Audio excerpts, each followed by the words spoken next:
رعنا رحیمپور متولد 19 دی 1361 در تهران روزنامه‌نگار، خبرنگار و مجری BBC فارسی ایرانی انگلیسی است. او دارای مدرک کارشناسی مترجمی زبان انگلیسی از دانشگاه آزاد و مدرک کارشناسی ارشد در رشته حسابداری از دانشگاه الزهرا است و یکی از مجریان شبکه ماهواره‌ای BBC فارسی در لندن است که در آبان 1401 با لو رفتن فایل صوتی خبرساز شد. این زن حواشی جالبی داره که بهتون پیشنهاد میدم تا انتهای ویدیو با من همراه باشید. سلام، امیدوارم حالتون خوب باشه. رعنا رحیمپور متولد 19 دی 1361 در تهران روزنامه‌نگار ایران انگلیسی است که برای سرویس جهانی BBC کار می‌کند. او در خانواده ایرانی در تهران متولد شد و از سال 1386 نیز به عنوان روزنامه‌نگار و مجری تلویزیونی مشغول به کار است.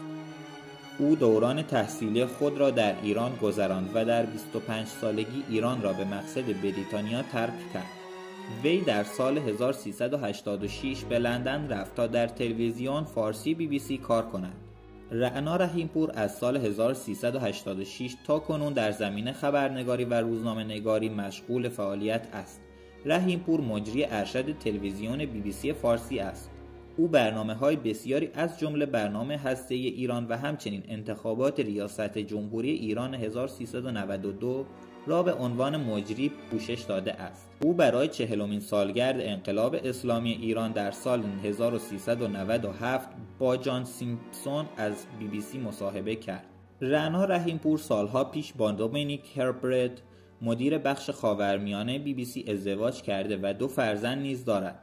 دومینیک هربرت سفرهای متعددی به ایران داشته است. او مدیر بخش خاورمیانه شرکت فیدلیتی اینترنشنال که مدعی فعالیت در حوزه آموزش جذب سرمایه و خدمات مشاوره‌ای به شرکت‌های بازرگانی است، در سفرهای خود به ایران از حضور مشکوک در مناطق مختلف کشور باز نمانده و به بهانه بازدید از اماکن تاریخی کشور به مناطق مختلفی سر زده است.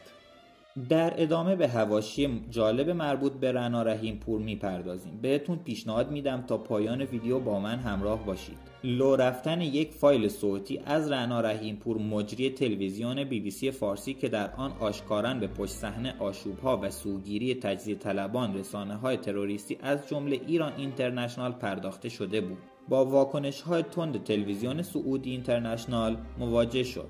واکنش هایی که در نهایت این خبرنگار را مجبور کرد با انتشار مطلبی در صفحه شخصی خود در اینستاگرام بنویسد که ایران را برای همیشه در خودش کشته است. یکی از مواردی که نام رعنا رحیمپور را بسیار مطرح کرد دعوای ایران اینترنشنال با او بود. او در تماس تلفنی با مادرش که در ایران زندگی می‌کرد درباره مسائل مختلف صحبت کرده است. از جمله بخشی از سخنانش درباره اعتراضات 1401 گفته ایران اینترنشنال به دنبال تجزیه ایران است و در جریان ناآرامی‌های ایران با رهبران احزاب لور، کرد و غیره مصاحبه می‌کند. این گفتگو که فایل صوتی آن شنود شده و درج کرده است بازتاب زیادی داشت و ایران اینترنشنال در پاسخ به اتهام رحیمپور مستندی تهیه کرد و رعنا رحیمپور را به همکاری با نهادهای امنیتی ایران متهم کرد. در بخشی از مستندی که به نام وکیل مدافع شیطان که توسط مجتبی پورمحسن تهیه شده بود گفته شده چطور است که همه خبرنگاران ایران اینترنشنال و سایر رسانه‌های اپوزیسیون در ایران ممنوع المعامله هستند اما رحیمپور چنین مشکلی ندارد.